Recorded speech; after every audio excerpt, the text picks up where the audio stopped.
الحمد لله نحمده ونستعينه ونستغفره ونؤمن به ونتوكل عليه ونعوذ بالله من شرور أنفسنا ومن سيئات أعمالنا من يهده الله فلا مضل له ومن يضلله فلا هادي له ونشهد أن لا إله إلا الله وحده لا شريك له ونشهد أن سيدنا محمدا عبده ورسوله ارسلہ بالہدی ودین الحق لیظہرہ علی الدین کلہ وکفی باللہ شہیدا صلی اللہ علیہ وسلم تسلیما کثیرا کثیرا اما بعد فاعوذ باللہ من الشیطان الرجیم بسم اللہ الرحمن الرحیم قل من یرزقکم من السماء والارض ام من یملک السمع والابصار ومن یخرج الحی من المیت ویخرج المیت من الحی ومن یدبر الامر سیقولون اللہ فقل افلا تتقون فذلکم اللہ ربکم الحق۔ محترم بزرگوں، دوستو، عزیزوں اور بھائیوں، آپ کو یاد ہوگا کہ ہم شرک پر گفتگو کر رہے تھے کہ سب سے بڑی زیادتی، سب سے بڑا ظلم، سب سے بڑی حق تلفی وہ اللہ تعالیٰ کے ساتھ کسی کو شریک بنانا ہے۔ اس لیے کہ اللہ سب سے بڑا ہے اور اس کا حق بھی سب سے بڑا ہے، اور اللہ تعالیٰ نے صرف ایک ہی حق جتلایا ہے انسانوں پر کہ تم مجھے ایک مانو، اور جب اللہ تعالیٰ کا یہ حق اس سے چھیننے کی کوشش کی جاتی ہے تو پھر بہت بڑے ظلم کی یہ کوشش ہے کہ اللہ تعالیٰ کا یہ حق توحید، حق بندگی چھیننا۔ میں نے عرض کیا تھا کہ عبادت، اس کے دو مفہوم ہیں، ایک ورشپ اور دوسرا بندگی۔ عربی کے اعتبار سے دیکھیں، جو حضرات عربی زبان سے کچھ دلچسپی رکھتے ہیں، کچھ تھوڑی بہت سوجھ بوجھ انہیں عربی زبان کی ہے، تو عین با دال مادہ ہے۔ اگر یہ مادہ باب ناصرہ سے آئے، یعنی اس کا ماضی آبادہ ہو، تو پھر اس کا مطلب ہے ورشپ، اور اگر اس کا ماضی عبودہ ہو، یعنی مضارع تو دونوں صورتوں میں ایک ہی ہوگا، خواب با ناصرہ سے ہو یا باب کروما سے، اگر ماضی عبودہ ہو تو اس کے معنی ہوگا جدی پشتی غلام ہونا۔ اسلام میں داخلے کے لیے تقاضا اللہ تعالیٰ کو ایک الہ ماننے کا ہے کہ اس کے سوا کوئی ورشپ کے قابل نہیں ہے۔ الہ کے معنی، معروف معنی کیا ہیں؟ وردی آف ورشپ، جسے انگریزی میں گاڈ کہتے ہیں۔ لیکن اللہ تعالیٰ کو رب ماننا، یہ الٹیمیٹ گول ہے اللہ تعالیٰ کو ماننے کا۔ میں نے جو آیت آپ کو سنائی ہے، اس کا ترجمہ یہ ہے کہ قل من یرزقکم من السماء والارض۔ نبی اکرم صلی اللہ علیہ وسلم سے کہا گیا ہے کہ کہو، یعنی پوچھو۔ کن سے پوچھو؟ جو ان کے مخاطبین ہیں مکے والے، ان سے پوچھو، بتاؤ بھلا، من یرزقکم من السماء والارض، آسمان اور زمین سے تمہیں رزق کون دیتا ہے؟ ہو از یور پرووائڈر؟ رزق کے معنی پروویژن۔ ام من یملک السمع والابصار، یا یہ بتاؤ کہ کانوں اور آنکھوں کو کنٹرول کون کرتا ہے؟ کانوں اور آنکھوں کو کنٹرول کون کرتا ہے؟ یا یہ بتاؤ کہ مردہ کو زندہ سے، زندہ کو مردہ سے، اور مردہ کو زندہ سے کون کرتا ہے، پیدا کرتا ہے؟ اور یہ بتاؤ کہ من یدبر الامر، کون کاموں کی تدبیر کرتا ہے؟ یہ سسٹم کس کا بنایا ہوا ہے؟ سیقولون اللہ، ذرا کان کھول کے سنیے گا، تو یہ کہیں گے، یعنی مکے والے کہیں گے کہ اللہ. دین واٹ واز دا پرابلم؟ یعنی مکے کے کافر، میں سوچے سمجھے الفاظ استعمال کر رہا ہوں، مکے کے کافر اللہ تعالیٰ کو توحید کے ساتھ رازق مانتے تھے. وہ مانتے تھے کہ انسان کے کان اور آنکھیں اسی کے کنٹرول میں ہیں، اور یہ بھی مانتے تھے کہ زندگی اور موت کا مالک بھی وہی ہے، اور اس کائنات کا چلانے والا، پلان کرنے والا بھی وہی ہے. تو اگلا سوال پوچھا گیا فَقُلْ أَفَلَا تَتَّقُونَ، کہ پھر اس سے ڈرتے کیوں نہیں ہو؟ فَقُلْ أَفَلَا تَتَّقُونَ، تو پھر ان سے پوچھو اس سے ڈرتے کیوں نہیں ہو؟ یہ بڑا اہم سوال ہے کہ تم اللہ کو رازق بھی مانتے ہو، یعنی مطلب کیا ہوا کہ جب وہ چاہے تمہارا رزق بند کر سکتا ہے، زندگی اور موت کا مالک ہے، جب چاہے تمہیں موت سے دوچار کر سکتا ہے، اور نہ تم دیکھ سکتے ہو اس کی اجازت کے بغیر، نہ سن سکتے ہو اس کی اجازت کے بغیر. کان اور آنکھوں کو تو وہ کنٹرول کرتا ہے، اور اس پوری کائنات کا چلانے والا بھی وہ ہے، تو پھر ڈرتے کیوں نہیں ہو اس سے؟ اس کی اتنی پاورز کو مانتے ہو، اتنی طاقتوں کو مانتے ہو، پھر ڈرتے کیوں نہیں ہو؟ پھر خود ہی کہا فَذَلِكُمُ اللَّهُ رَبُّكُمُ الْحَقُّ، تو سن لو کہ پھر یہی اللہ، فَذَلِكُمُ اللَّهُ، یہی اللہ، رَبُّكُمُ الْحَقُّ، تمہارا حقیقی رب ہے. اب رب کون ہے؟ شاہ ولی اللہ دہلوی رحمۃ اللہ علیہ نے جب فارسی ترجمہ کیا قرآن مجید کا،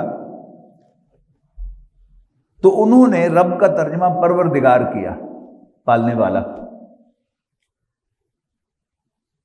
اس لیے کہ رب کا لفظ جب ورب کے طور پہ آتا ہے، یہی مادہ را با با، ربا یا ربو، تو اس کی لاسٹ ایک پاسبلٹی ہے پالنا. لیکن جب بھی یہ ناؤن کے طور پہ آتا ہے، کوئی ڈکشنری آپ دیکھ لیں جو اوریجنل ڈکشنریز ہیں عربی کی، تو اس کے معنی مالک کے ہیں، آقا کے ہیں، رولر کے ہیں، بادشاہ کے ہیں. اب کیونکہ شاہ صاحب نے پہلا فارسی ترجمہ کیا، اور ان کے دو بیٹوں نے پہلے اردو ترجمے کیے، شاہ عبد القادر صاحب نے نسبتاً زیادہ بامحاورہ ترجمہ کیا، اور شاہ عبدالعزیز شاہ رفیع الدین صاحب نے نسبتاً زیادہ لفظی ترجمہ کیا. یہ پہلے دو اردو ترجمے ہیں، اور باقی سارے ترجمے تقریباً انہی سے ڈیرائیوڈ ہیں. لہذا وہ جو لفظ تھا پروردگار، وہ غالب رہا اردو تراجم کے اندر. اس کے مقابلے میں جب آپ انگلش ٹرانسلیشنز دیکھیں گے تو وہاں پر آپ کو رب کا ترجمہ لارڈ ملے گا، آقا، مالک. اب اس سے کیا ہوا؟ یعنی اگر پالنے والا، کھلانے والا، روزی دینے والا ہی مالک ہے، تو پھر اگر ہمیں روٹی روزی IMF دے رہا ہے، یا ورلڈ بینک دے رہا ہے، یا امریکہ کھلا رہا ہے، تو پھر ہمارا آقا وہی بن جاتا ہے. حالانکہ یہ دو مختلف چیزیں ہیں. کھلانا، سسٹین کرنا، یہ اور چیز ہے، اور مالک ہونا جو ہے یہ اور چیز ہے. دیکھیے اللہ تعالیٰ ہمارا خالق ہے، لیکن ہماری تخلیق کا کام اللہ تعالیٰ نے کس سے لیا؟ ہمارے والدین سے لیا. ایک پروسیس بنایا اور ہمارے والدین سے کہا کہ تم اس پروسیس کا حصہ بنو، اور مجھے میرا ایک اور بندہ پروڈیوس کر کے اس کو پال کے جوان کر کے میرے سامنے پیش کرو، تاکہ میں اس سے کہوں کہ وہ میرا بندہ بن جائے. یہ ہے اصل پروسیس. اسی طرح کھلانے پلانے کے لیے اللہ تعالیٰ نے ذرائع بنائے ہیں، اور وہ ذرائع اتنے پھیلے ہوئے ذرائع ہیں کہ ہم کا کوئی تصور نہیں کر سکتے۔ وہ گندم ہمیں کھلاتا ہے جو ہماری مین خوراک ہے، وہ کیا ہے؟ گندم۔ کہاں سے آتی ہے؟ وہ اگتی ہے کھیت میں، اس کو بوتا کون ہے؟ ایک کسان۔ لیکن کسان کا کام تو بونے کے بعد ختم ہو جاتا ہے، باقی اللہ تعالیٰ جو ہے اس کے لیے کیا انتظام کرتا ہے، یعنی زمین کے اندر پوری طاقت رکھی ہے اور پروسیس رکھا ہے جس سے وہ ایک دانے سے وہ 700 دانے بناتی ہے، اور ایک دانے کا کتنا وزن ہے، اور اس سے جو دانے بنتے ہیں ان کا کتنا وزن ہے؟ 700 گنا وزن ہے نا۔ تو یہ کیا ہے؟ یہ اللہ تعالیٰ کا بندوبست ہے۔ لیکن نہ زمین ہماری مالک ہے، نہ دانہ ہمارا مالک ہے، نہ کسان ہمارا مالک ہے، نہ پانی جو اوپر سے برستا ہے وہ ہمارا مالک ہے۔ یہ بھی کیا ہے؟ اللہ تعالیٰ کا بندوبست ہے۔ کون لایا کھینچ کر پچھم سے باد سازگار۔ علامہ اقبال کی بڑی خوبصورت نظم ہے، الارض للہ، زمین اللہ کی ہے۔ تو کہتے ہیں کہ کون لایا کھینچ کر پچھم سے باد سازگار، پچھم کہتے ہیں نا مشرق کو۔ اور ہمارا جغرافی کا علم جو ہم نے اسکول میں پڑھا تھا وہ یہی تھا کہ پورے انڈین سب کانٹیننٹ میں جو بارش ہوتی ہے اس کے بخارات خلیج بنگال میں ایک پوائنٹ سے اٹھتے ہیں، پورے سمندر سے نہیں، کوئی ایک جگہ ہے جہاں سے اٹھتے ہیں، اور وہ جگہ شفٹ ہوتی رہتی ہے۔ کون لایا کھینچ کر پچھم سے باد سازگار، اور پھر فرمایا کہ کس نے بھر دی موتیوں سے خوشائے گندم کی جیب۔ اور مجھے نظم بھول رہی ہے کہ اسی میں کہا کہ موسموں کو کس نے سکھلائی ہے یہ خوئے انقلاب، کہ اب سردی آنی ہے، گرمی آنی ہے، بہار آنی ہے، خزاں آنی ہے، یہ کس نے سکھایا ہے؟ It can not be an accident. اور پھر نتیجہ کیا نکلا؟ دے خدایا یہ زمین تیری نہیں، تیری نہیں، تیرے آبا کی نہیں، تیری نہیں، میری نہیں، یہ زمین اللہ کی ہے۔ ہم اللہ تعالیٰ کے دیے ہوئے رزق سے کھا رہے ہیں، اللہ تعالیٰ کے کھلائے ہوئے رزق میں سے کھا رہے ہیں، اللہ تعالیٰ کی اس فضا میں سانس لے رہے ہیں۔ یہ آکسیجن کس نے بنائی ہے؟ نا، یہ بارش، یہ آکسیجن، یہ ہوا، یہ زمین، یہ بادل، یہ سب تو اسی کے بنائے ہوئے ہیں نا، مالک وہ ہے۔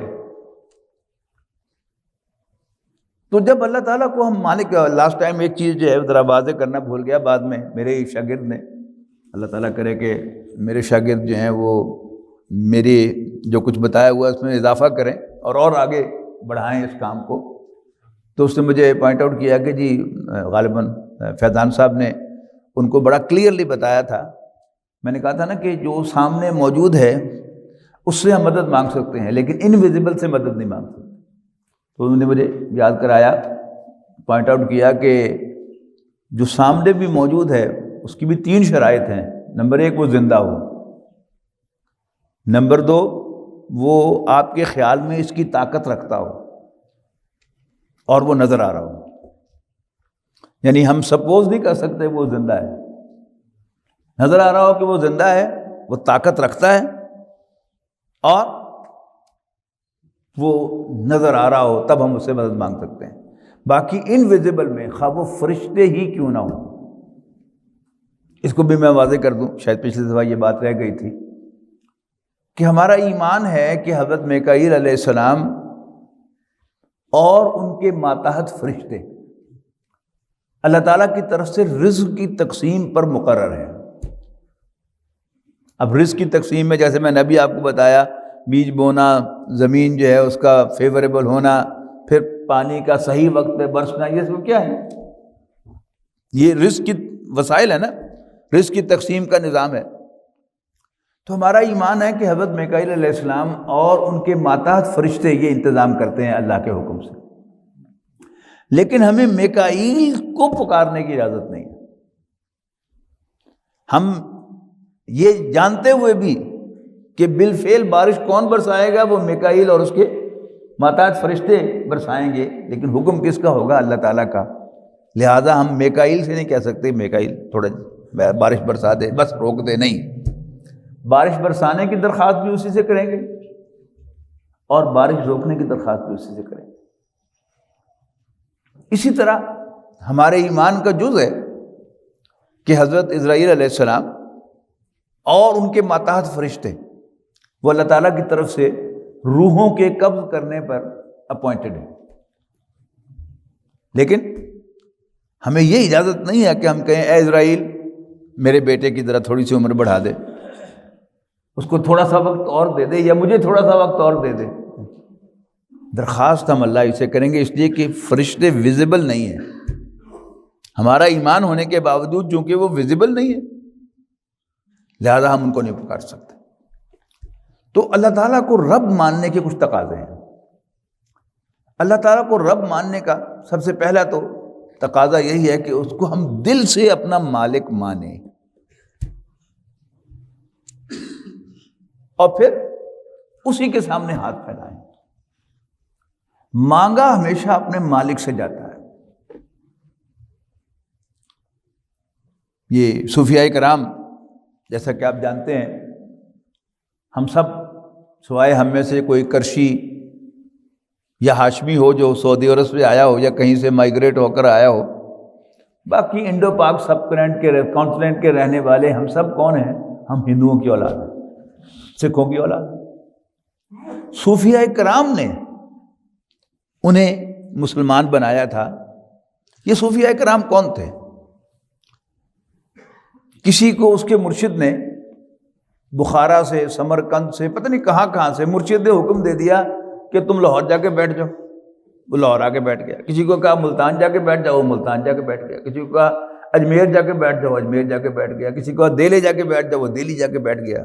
کیا کیا وہاں پر؟ دعوت کی، لیکن کوئی واعظ نہیں کہے، کوئی تعلیم نہیں دی وہاں پر، بس بیٹھ گئے اور کوئی خدمت کا کام شروع کر دیا۔ کسی نے کچھ کیا، یعنی ایک اس کی مثال کیا ہے؟ خدمت، کہ جو بھی جمع پونجی تھی وہ لے کے آئے، سفر خرچ اسی میں سے کیا، اور پھر یہاں آ کر گھڑا خریدا اور پیالہ خریدا، اور کسی دریا کے نزدیک جو گزرگاہ ہے اس پر بیٹھ گئے اور ہر گزرنے والے کو پانی پیش کیا۔ ظاہر ایئر کنڈیشن گاڑیاں تو نہیں تھی، کوئی پیدل سفر کر رہا ہے یا کوئی گھوڑے پر یا گدھے پر یا اونٹ پر سفر کر رہا ہے، ظاہر پیاس تو لگی ہوئی ہے، پانی پیش کیا۔ اور اب ظاہر ہے کہ عام طور پر انسان کرٹیس ہوتا ہے، ان کرٹیس نہیں ہوتا کہ وہ آخری گھونٹ پیے اور جی چل پڑے آگے، نہیں، وہ خیر خیریت پوچھتا ہے، جی آپ خیریت سے ہیں؟ آپ کہاں سے آئے ہیں؟ یہ کہ جو اس علاقے کے رہنے والے ہیں وہ تو اسے پہچانتے نہیں ہیں، تو پتہ چلا کہ یہ تو کہیں بہت دور سے آئے ہیں۔ کہاں رہتے ہیں؟ بس یہی کٹیا ہے میری۔ اچھا، کھاتے کیا ہیں؟ ان کے بس درختوں کے پتے کھا لیتے ہیں۔ بڑی شرمندگی ہوئی کہ وہ ہمارے علاقے میں ایک مسافر آ کے بیٹھا ہوا ہے اور وہ درختوں کے پتے کھاتا ہے، تو انہوں نے گھر جا کے شور مچایا کہ بھائی ایک مسافر آیا ہوا ہے، کھانا رات کو بنانا میں لے کے جاؤں گا، اور کئی لوگ کھانا لے کے رات کو آنا شروع ہو گئے۔ انہوں نے لنگر کھول لیا، ہر جاتے آتے کو کہنا کہ آج کھانا آپ میرے پاس کھائیں گے، آپ میرے مہمان ہوں گے۔ یہ لنگر کا تصور تھا۔ بس چونکہ یہ اللہ تعالیٰ کے ساتھ جب تعلق بن جاتا ہے تو اللہ تعالیٰ بھی پھر اپنے خاص بندوں کو اسپیشل ٹریٹ کرتا ہے۔ ہم اس کو اپریشیٹ نہیں کر سکتے اس لیے کہ ہمارا اللہ تعالیٰ کے ساتھ وہ کوئی خاص کنیکشن ہے نہیں، ٹھیک ہے نا؟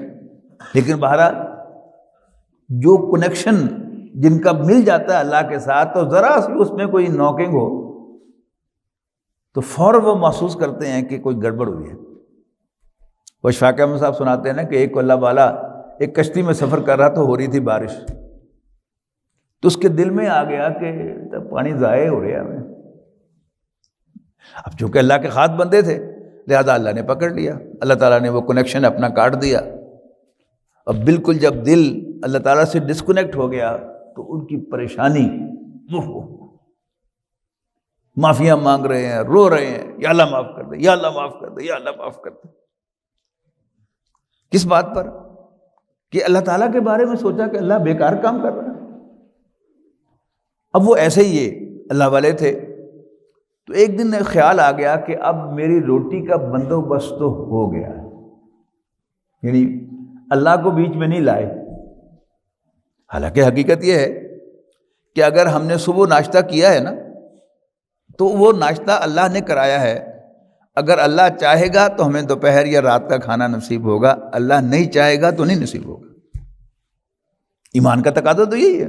لیکن بہرحال چونکہ وہ اللہ والے تھے، بس ان کی زبان پر یا دل میں یہ خیال آ گیا کہ اب میری روٹی کا بندوبست ہو گیا، تو اللہ تعالیٰ نے کہا اچھا ٹھیک ہے، پھر کھا لو روٹی خود۔ کسی نے کہا کہ اور چلو اور لوگ لے کے آتے ہیں، میں نہ بھی لے کے جاؤں تو کیا حرج ہے، کوئی آؤٹ آف ٹاؤن تھا۔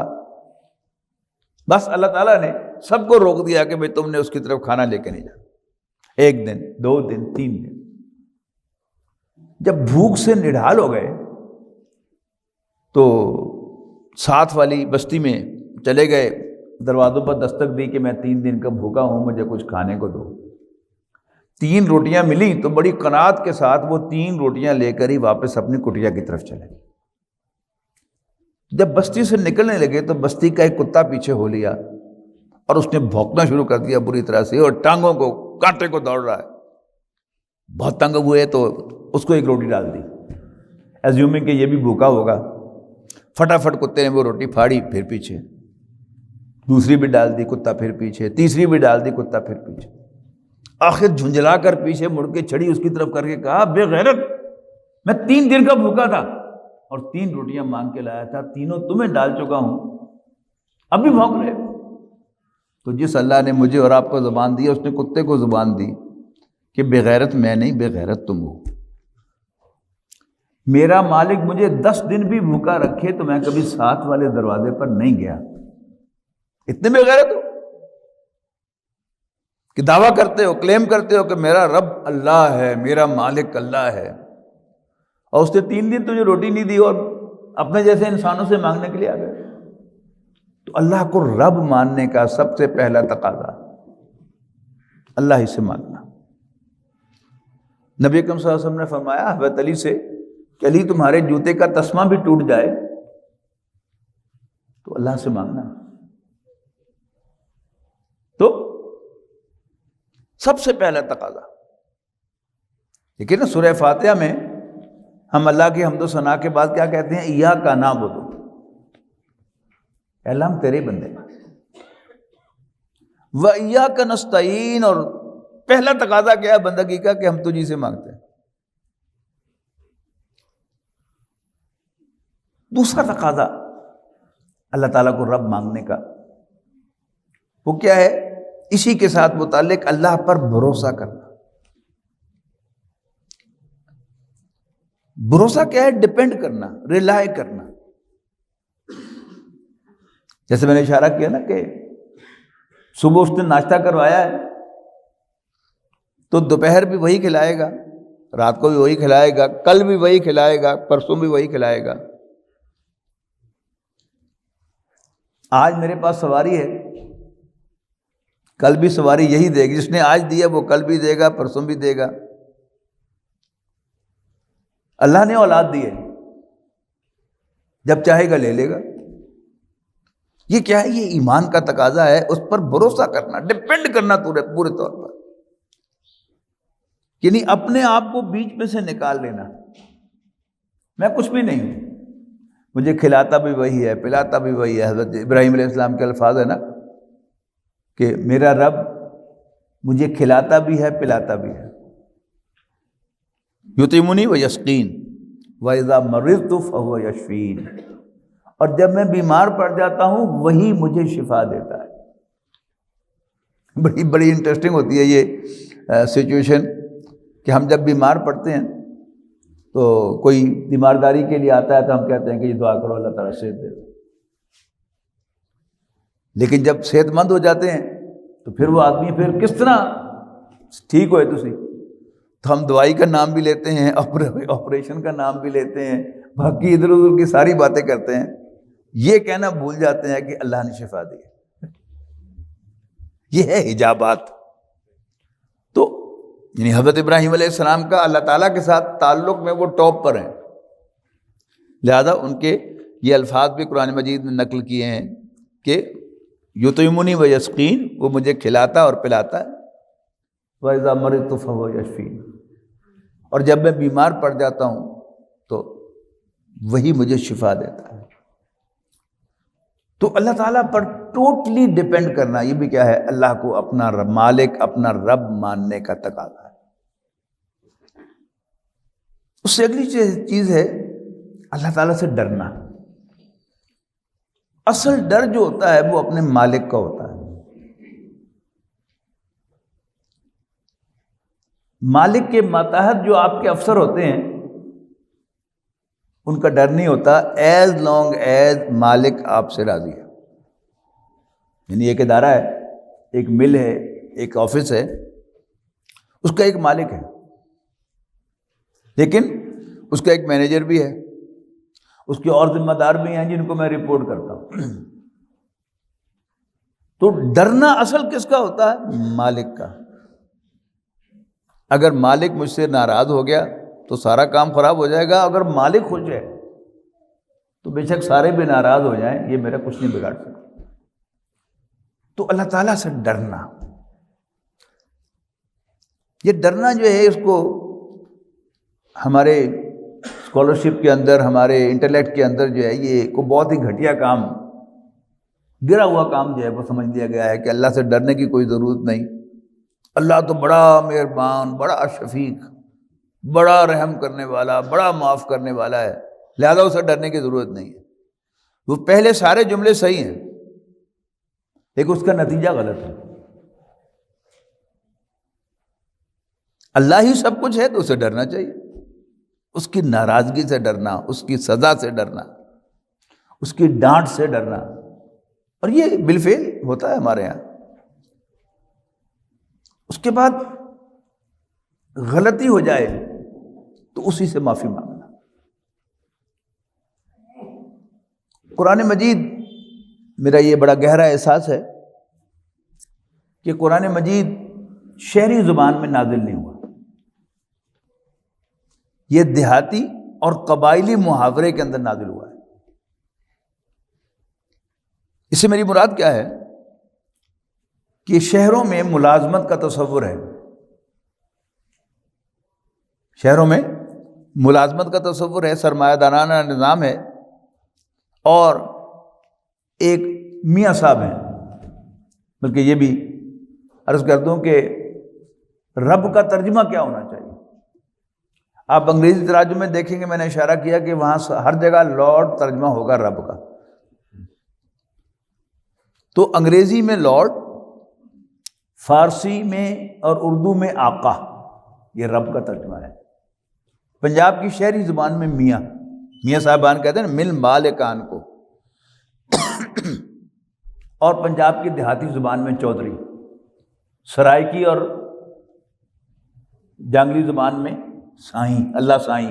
شہر میں کیا کہتا ہے؟ اللہ میاں، اللہ مالک، اور دیہات میں اللہ سائیں، سرائکی میں بھی اللہ سائیں. تو جو شہر کا بڑا ہے ایمپلائر، وہ پائی پائی کا حساب لیتا ہے. یعنی اگر اس کا کوئی ملازم چوری کرے، غبن کرے، تو وہ اکاؤنٹنٹ سے پوچھتا ہے کہ اس کے ذمے کتنے پیسے ہیں، اور اس کے گھر پیغام بھیجتا ہے کہ اس نے اتنے لاکھ غبن کیا ہے، وہ دے جاؤ اور بندہ چھڑا کے لے جاؤ، ورنہ ہم پولیس میں دے دیں گے.